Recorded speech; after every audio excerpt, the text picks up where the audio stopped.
Hello students, তোমাদের সকলকে স্বাগত। আজকে আমি তোমাদের প্রথম পর্যায়ক্রমিক মূল্যায়ন 2026-এর ক্লাস 8-এর ভূগোল বিষয়ের মডেল সেট 1 করে দেখাবো। তো চলো শুরু করা যাক। তার আগে বলে দিই, তোমরা যদি চ্যানেলে নতুন হয়ে থাকো তাহলে চ্যানেলটিকে অবশ্যই সাবস্ক্রাইব করে দিবে।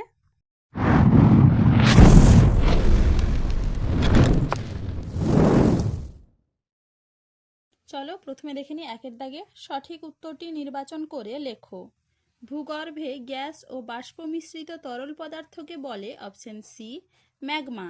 পরের প্রশ্ন কি আছে? এস তরঙ্গ প্রবাহিত হয় অপশন সি কঠিন মাধ্যমের মধ্য দিয়ে। পরের প্রশ্ন কি আছে? ভূত্বকে সবচেয়ে বেশি পরিমাণে আছে অপশন সি অক্সিজেন। পরের প্রশ্ন কি আছে? সীমা স্তরের ঘনত্ব হলো অপশন বি 2.9 গ্রাম পার ঘনসেমি। পরের প্রশ্ন কি আছে? লোহা সব থেকে বেশি পরিমাণে আছে সি কেন্দ্রমণ্ডল। পরের প্রশ্ন কি আছে? ভূত্বক ও গুরুমণ্ডলের মধ্যে অবস্থিত অপশন সি মোহরভিষিক বিযুক্তি রেখা। চলো এবার দেখে নি। 2-এর এ শূন্যস্থান পূরণ করো। বাংলাদেশের উচ্চতম শৃঙ্গ কেওক্রাডং। পরের প্রশ্ন কি আছে? ড্যাশ ভুটানের প্রধান ভাষা। উত্তর হবে কি জাংথা। এবার দেখে নি 2-এর বি শুদ্ধ বা অশুদ্ধ নির্বাচন করো। নেপালকে বজ্রপাতের দেশ বলা হয়, এটা হবে অশুদ্ধ। মূল্যবান রত্ন হিসেবে শ্রীলঙ্কার পদ্মরাগমণির খ্যাতি পৃথিবী জোড়া, এটা হবে শুদ্ধ। এবার দেখে নি 3-এর দাগে। নিচের প্রশ্নগুলির সংক্ষিপ্ত উত্তর দাও। নেপাল পর্যটন শিল্পে উন্নত কেন? দেখে নাও উত্তরটা তোমরা এখান থেকে ভালো করে একটু দেখে নাও।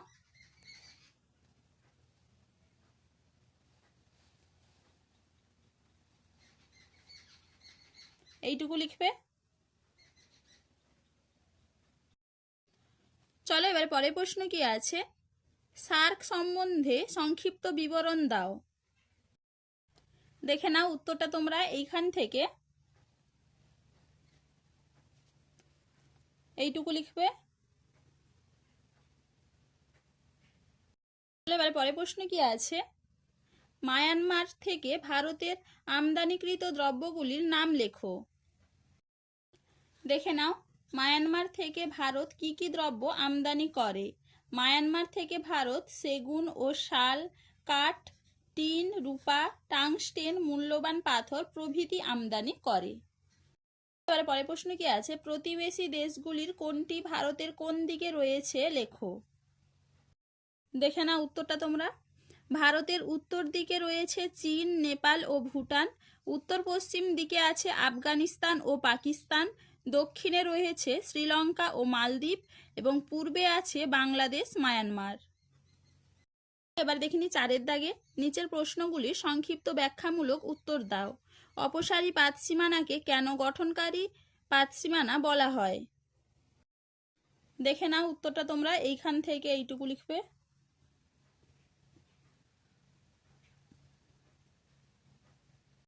দেখিনি পরের প্রশ্ন কি আছে? ভূমিকম্পের পিএস ও এল তরঙ্গের বৈশিষ্ট্যগুলি লেখো। না উত্তরটা তোমরা পিএস ও এল তরঙ্গের বৈশিষ্ট্য।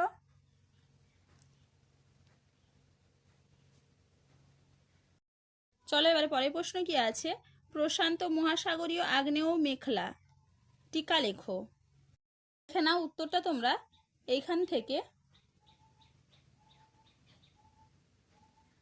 এইটুকু লিখবে। এরপরে দেখে নাও নিচে এইখান থেকে দেখে নাও, এগুলো পুরোটা লিখতে হবে।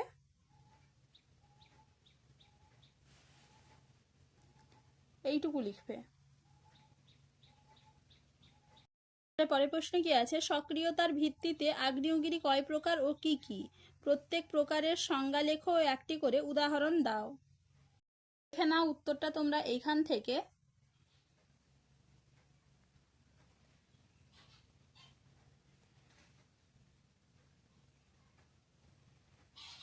ভালো করে একটু দেখে নাও তোমরা।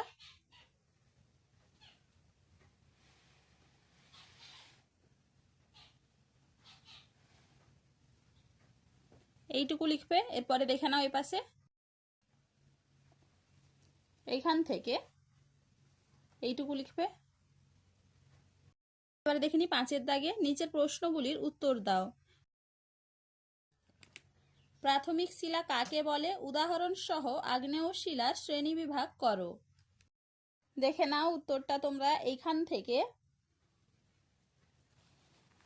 দেখে নাও এই পাশে।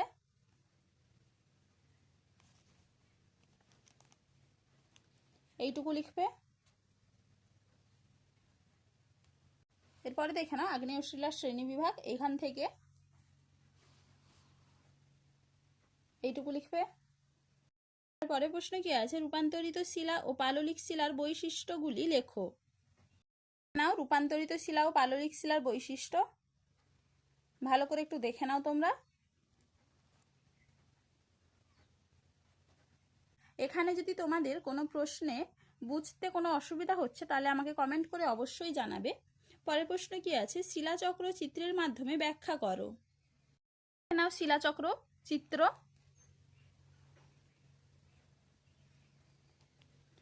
এবার এর ব্যাখ্যাটা একটু দেখে নাও ভালো করে।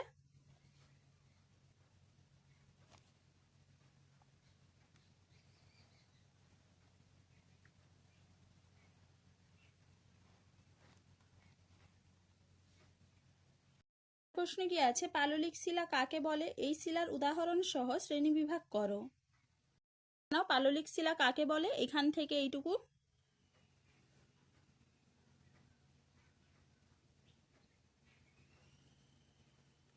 দেখে নাও ভালো করে একটু। নাও পাললিক শিলার শ্রেণীবিভাগ।